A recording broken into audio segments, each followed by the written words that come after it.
ಪ್ರಜ್ವಲ್ ಪ್ರಕರಣದಲ್ಲಿ ಇವತ್ತು ಸೆಂಟೆನ್ಸ್ ಅದೇ ವಿಚಾರ ಗೊತ್ತಾಯ್ತು ನನಗೆ. ನೀವು ನನ್ನ ರಿಯಾಕ್ಷನ್ ಕೇಳೋದಕ್ಕಿಂತ ಅವ್ರ ಅಲೈನ್ ಪಾರ್ಟಿ ಬಿಜೆಪಿ ಇದೆ, ಬಿಜೆಪಿ ಅವರು ಜನತಾದಳರು ಅವ್ರು ಉತ್ತರ ಕೊಡ್ಬೇಕು, ಅವ್ರು ಹೇಳಬೇಕು ಏನ್ ಸರಿ ಇದೆ ಏನ್ ಸರಿ ಇಲ್ಲ ಅಂತ ಅವ್ರು ಮಾತಾಡಿದ್ರೆ. ನಾವು ಮಾತಾಡಿದ್ರೆ ರಾಜಕೀಯ ಮಾತಾಡೋಣ. ನಾವು ಕಾನೂನನ್ನ ಯಾವತ್ತೂ ಕೂಡ ಗೌರವ ಕೊಡಬೇಕು. ಕಾನೂನು ಏನ್ ಹೇಳ್ತದೆ ಕೇಳ್ಕೊಂಡು ಬಂದಿರೋದು. ಕಾನೂನಿಗೆ ರಕ್ಷಣೆ ಮಾಡಬೇಕು, ನ್ಯಾಯ ಸಿಗ್ಬೇಕು ಅಂತ ನಮ್ಮ ಯಾವುದು ಕೂಡ ನಮ್ಮ ಅವ್ರು ಕೇಳ್ಬೇಕು. ಪಾರ್ಟ್ನರ್ಸ್ ಇದ್ದಾರೆ, ಅವರು ಸೆಂಟ್ರಲ್ ಪಾರ್ಟ್ನರ್ಸ್ ಇದ್ದಾರೆ, ಅಲೈನ್ಸ್ ಇದ್ದಾರೆ. ಅವರು ಯಾಕೆ ಮಾತಾಡ್ತಾ ಇಲ್ಲ? ಯಾಕೆ ಅಶೋಕ್ ಮಾತಾಡ್ತಾ ಇಲ್ಲ? ಯಾಕೆ ಜನತಾದಳ ಲೀಡರ್ ಮಾತಾಡ್ತಾ ಇಲ್ಲ? ಯಾಕೆ ಆರ್ಸೆಟ್ ಮಾತಾಡ್ತಾ ಇಲ್ಲ? ಯಾಕೆ ಯಡಿಯೂರಪ್ಪ ಆಗ್ಲಿ, ಅವರ ವಿಜೇಂದ್ರ ಆಗ್ಲಿ, ಸಿ.ಟಿ. ರವಿ, ಮುಖ್ಯವಾಗಿ ಸಿ.ಟಿ. ರವಿ ಹೆಣ್ಮಕ್ಳಿಗೆ ರಕ್ಷಕರು, ಮಕ್ಕಳಿಗೆಲ್ಲ ಬಹಳ ರಕ್ಷಕರು, ಅವ್ರು ಮಾತಾಡ್ಬೇಕು, ಅವರೆಲ್ಲ ಮಾತಾಡ್ಬೇಕು.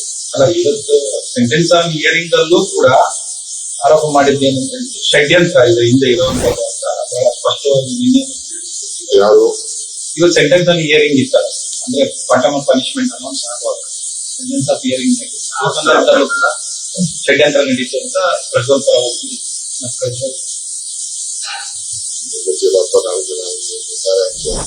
ಅವೆಲ್ಲ ನಾವು ಕೋರ್ಟ್ ಮಾತಾಡಿದ್ದು, ಬೇರೆ ಮಾತಾಡಿದ್ದು ನಾವು ಯಾಕೆ ಮಾತಾಡಿದ್ದು? ನಮ್ಗೆ ಅನ್ಕನೆಕ್ಟೆಡ್ ವಿಚಾರ. ನೀವೆಲ್ಲ ದಯವಿಟ್ಟು ಎಲ್ಲ ಮಂತ್ರಿಗಳನ್ನ ಕೇಳಬೇಕು. ಸರ್ಚ್ ಮಿನಿಸ್ಟರ್ ಅವ್ರ ಪಾರ್ಟಿಗಳಿದ್ದಾರೆ, ಅವ್ರ ಅಲೈನ್ ಪಾರ್ಟಿಗಳು, ಅವ್ರು ಇದ್ರ ಬಗ್ಗೆ ಏನು ಅಂತ ಕೇಳಿದ್ರೆ ಅವ್ರು ಅದಕ್ಕೆ ಸೂಕ್ತವಾದಂತ ಉತ್ತರ ಕೊಡೋಷ್ಟು ಶಕ್ತಿ, ಸಾಮರ್ಥ್ಯ ಅವ್ರಿಗೆ ಎಲ್ಲ ಇದೆ. Thank you sir. Rahul Gandhi ಅವರು ಪ್ರತಿಭಟನೆ ದಿನ ಸಾರಿಗೆ ನೌಕರು ಕೂಡ ಮುಷ್ಕರ ಮಾಡ್ತಾ ಇದ್ದಾರೆ. ಬೇರೆ ಅವ್ರದ್ದು ಬೇರೆ ವಿಚಾರ ಇದೆ. ಅವ್ರದ್ದು ಕೇಳಿದ್ರು ಇದನ್ನು ಅವ್ರು ಟೈಮ್ ತಗೊಂಡಿತ್ತು. ಸಿಎಂ ಕರೆದು ಮಾತಾಡ್ಬೇಕು ಅಂತ ಹೇಳಿತ್ತು. ಯಾರೇ ನಮ್ಮ ಟ್ರಾನ್ಸ್ಪೋರ್ಟ್ ಮಿನಿಸ್ಟರ್ ಕರೆದು ಮಾತಾಡ್ತಾರೆ ನೋಡೋಣ ಅದನ್ನು ಯಾವ ರೀತಿ ಸಾಕು ಮಾಡಿ. Thank you.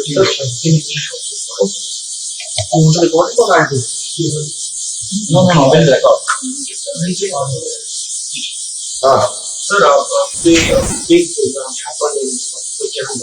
Now he talks about so many things like SIR. He also mentioned that I'm saying with the fire, and he mentioned about Arun Jaitley. How do you see, because BJP now attacking on Rahul Gandhi and Congress? So I don't want to comment because it is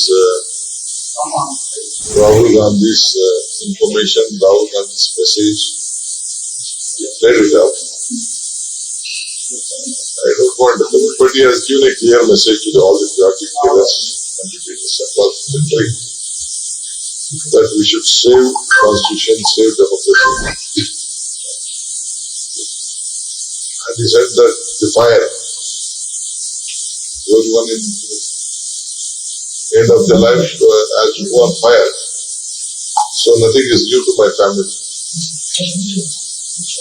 Emotional speech, historic speech.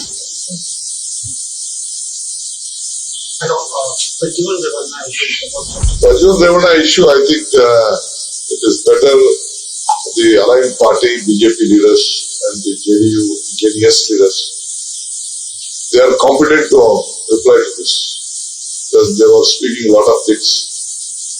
They were the beneficiaries of it. They are the allies of it. Let they comment. Let Mr. JDS, State President, National President, Youth President, BJP President, opposition leader, Central Ministers, all of them should comment on this issue. Why they are not commenting? It is their bound duty to comment on this. Let they comment.